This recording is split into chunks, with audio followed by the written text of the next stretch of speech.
Hey guys, it's me again. And I'm here with another message. Now I know y'all have heard of temptations, and you all keep asking why you're going through it, how you're the only person going through it, what things you're trying to do and it's not working, and all the kind of things. Here's the thing: as Christians, as human beings, let me put it that way. As far as we're in this flesh, as far as we're in and covered with the flesh, there is a point in time, at least a point in time, where you experience temptation one way or the other. And even Jesus Christ experienced temptation when he was in the flesh. So it is normal to experience temptation, but what is most important is how you go about it, like how you try to escape it, how you act when these things come your way. Now watch this. See, what we fail to realize is that Jesus Christ was tempted with every single thing we're going through right now. Every temptations we're facing, be it food, whatever, everything, any form of temptation you're going through, Jesus has been through it before. So if he has been through it before, what is the best thing to do? Ask him. Easy. If you decide to go your way, in this case you're the inexperienced part. It's like playing football.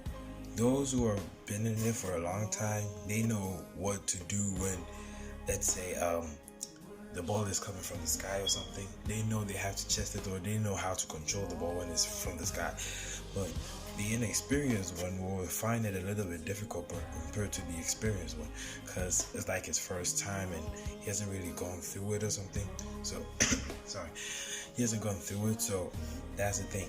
It's the same thing that applies to it in this style.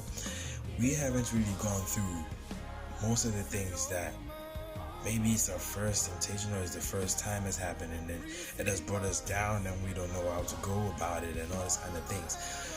The thing is, we need to seek Jesus first, because he has gone through every single thing. So he's going to show you, and he has overcome it too. So he's actually going to show you how to overcome it. It's easy and short. All you need to do is to involve him. And one thing people keep mistaken is that they always think that Jesus Christ is the one forming the temptations for you. That's the funny thing. It's not him that actually tempts you. It's a different thing. You can find that in James. If I get the scripture, I'll type it in the description. You can find it in James. It says, temptation is not of God. Every good and perfect thing comes from God. So temptation is not of God, but it's all because of the flesh, the cravings, desires of the flesh. Those are the things that causes temptation.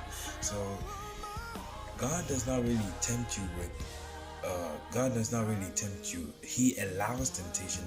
Those are two different things. He allows temptation. He doesn't tempt you. They're two different things. Now watch this. There is no instance where someone will be tempted with something you do not like.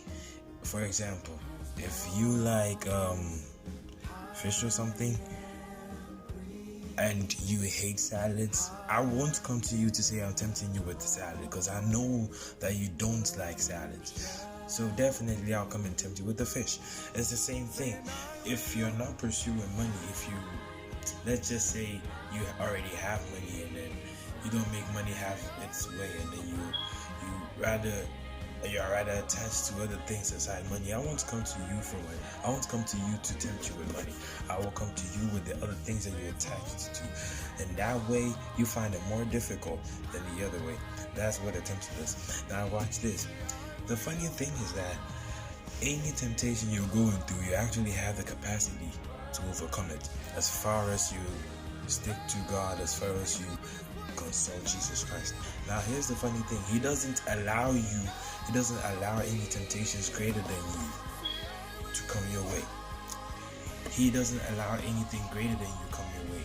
And the fortunate thing also is that in your temptation there is an exit. There's always it's like a back door. There's always a back door.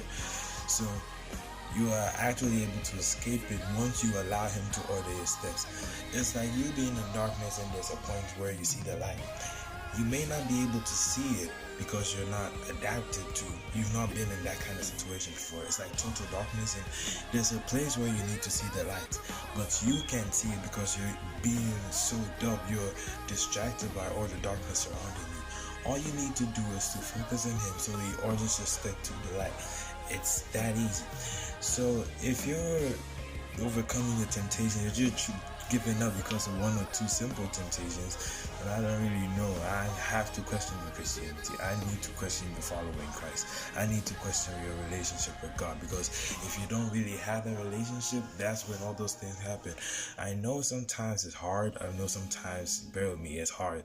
I've been going through temptations sometimes, but what I realize is that once I stick to God, once I stick to Jesus Christ, he's going to lead me out of the temptation. He's going to make me overcome the temptation. So it's basically with us being more spiritual, being more connected to God, instead of being more natural, being more dependent on the flesh. So in order to overcome the temptations, stick to God, be spiritual, and there you go.